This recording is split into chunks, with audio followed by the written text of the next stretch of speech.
प्रतिलेखन संख्या 29। Dictation start होगा 5 सेकंड बाद। स्टार्ट।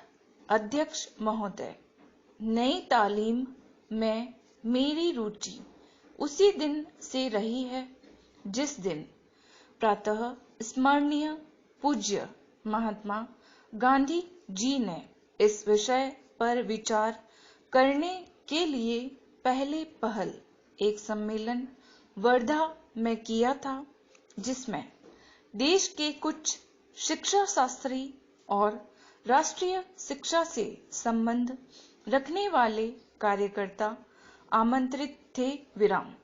उस दिन से इस पद्धति की जिस प्रकार से जांच और प्रगति हुई है, मेरा उससे कुछ न कुछ संबंध रहा है और इसलिए मुझे इस बात की प्रसन्नता है कि आपने आज मुझे शिक्षा संबंधी विचारों को व्यक्त करने का अवसर दिया।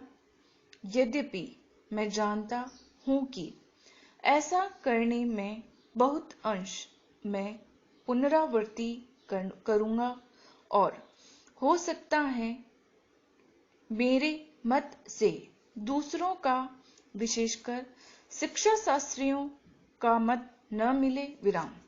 इसके अतिरिक्त विचारणीय बात यह भी है कि शिक्षा के संबंध में केंद्रीय और राज्यों की सरकारें आज जो नीति बरत रही हैं, उसका मेरे मत के साथ कहां तक मेल होता है और मेरे मत में अथवा उस नीति में परिवर्तन कहां तक आवश्यक दिखता है। विराम।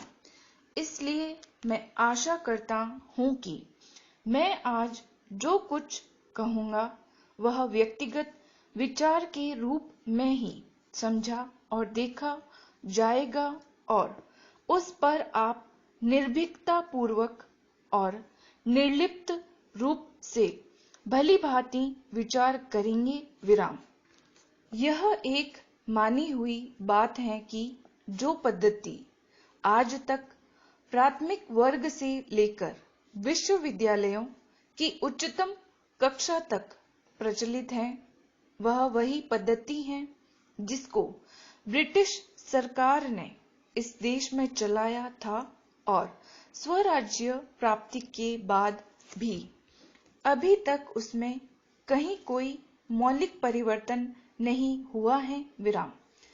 उसके लिए हम किसी को दोषी भी नहीं ठहरा सकते, क्योंकि जिस प्रकार शांतिपूर्वक हमें स्वराज्य प्राप्त हुआ, उसमें यह अनिवार्य था कि स्वराज्य के साथ साथ वह शासन पद्धति, शिक्षा पद्धति तथा सारा उपक्रम जो अंग्रेजी राज्य में प्रचलित था, उस परिस्थिति के प्रकाश में विचार करें और जो कुछ परिवर्तन आवश्यक जचे उसे अमल में लाए। विराम। पैरा।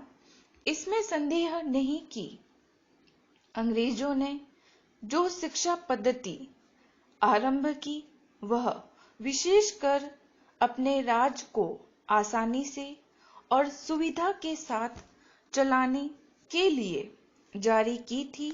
विराम। उसके साथ साथ उनके दिल और दिमाग में भी यह विचारधारा काम कर रही थी कि यहाँ की संस्कृति और साहित्य में कोई ऐसी चीज नहीं है जिसको वे अपनी संस्कृति, साहित्य इत्यादि की अपेक्षा अधिक अच्छा समझें अथवा जिनको वे बनाए रखना उचित समझें। विराम। धीरे धीरे उनकी विचारधारा में थोड़ा बहुत परिवर्तन भी हुआ पर मूल रूप से नहीं, और इसी बीच यूरोप में विज्ञान की जो प्रगति हुई, वह इस देश में उनकी भाषा के द्वारा ही प्रसारित हो सकती थी विराम। इन सब का परिणाम यह हुआ कि शासन की सुविधा और अपनी भाषा तथा संस्कृति के प्रति श्रद्धा के कारण उन्होंने की पद्धति को जारी रखा और इसको अधिकाधिक प्रोत्साहन दिया गया विराम। इसमें कोई संदेह नहीं कि हमारी कई पीढ़ियों ने जो शिक्षा पाई इसी पद्धति से पाई विराम।